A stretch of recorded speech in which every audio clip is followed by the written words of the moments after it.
শুশুনিয়া পাহাড় প্রকৃতিপ্রেমীদের কাছে যেন ভূস্বর্গ।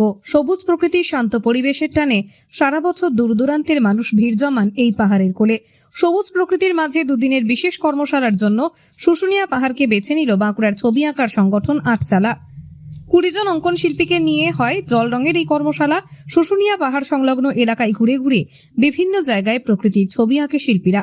কর্মশালার প্রথম দিন স্টিল লাইফ এবং দ্বিতীয় দিন আউটডোর স্টাডির ওপর ছবি আঁকে শিল্পীরা।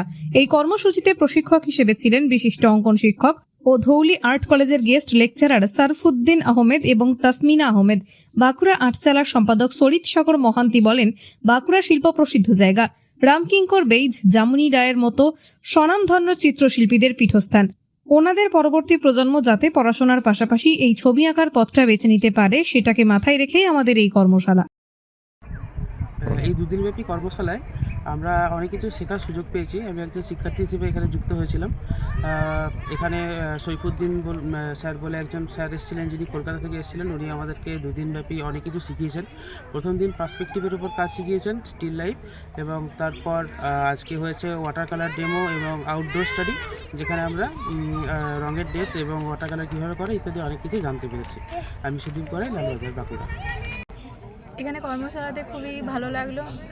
সকলে মিলে খুব আনন্দের সাথে আমরা এখানে ছবি আঁকা, স্যাররাও খুব ভালোভাবে আমাদেরকে ক্লাস করিয়েছেন। ম্যামও খুব ভালো আর্ট হিস্ট্রির ক্লাস করিয়েছেন। এরপর এই প্রকৃতি এত সুন্দর শোভাতে আমাদের খুব ভালো লাগলো ছবি এঁকে।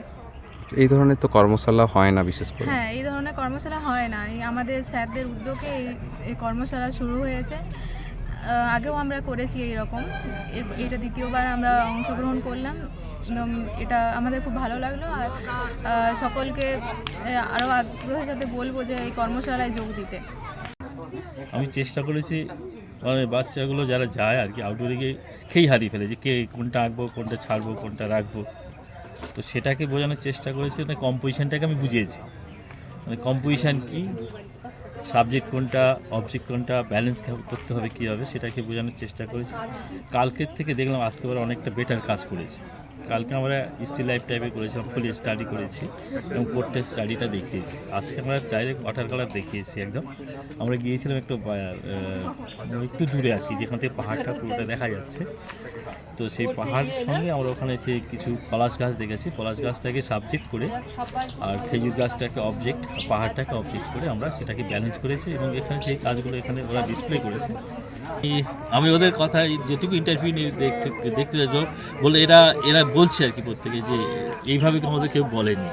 তো এটা আমার বড় পাওনা যে আমি ওদের হয়তো কিছুটা দিতে পেরেছি। এবার ওরা নিজেরাই বলবে, ওদের কাজই বলবে, কথা বলবে।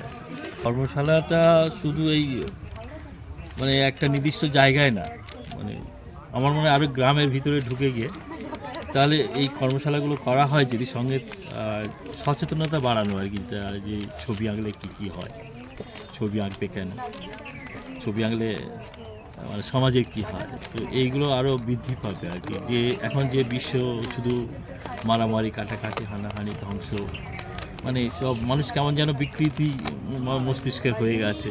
হয়তো আমাদের এআই যুগ এসে গেছে, ওগুলো হয়তো প্রত্যেকে বেপরোয়া মনে। তো এইগুলো মানে অনুভূতি বাড়বে আর কি, যেটা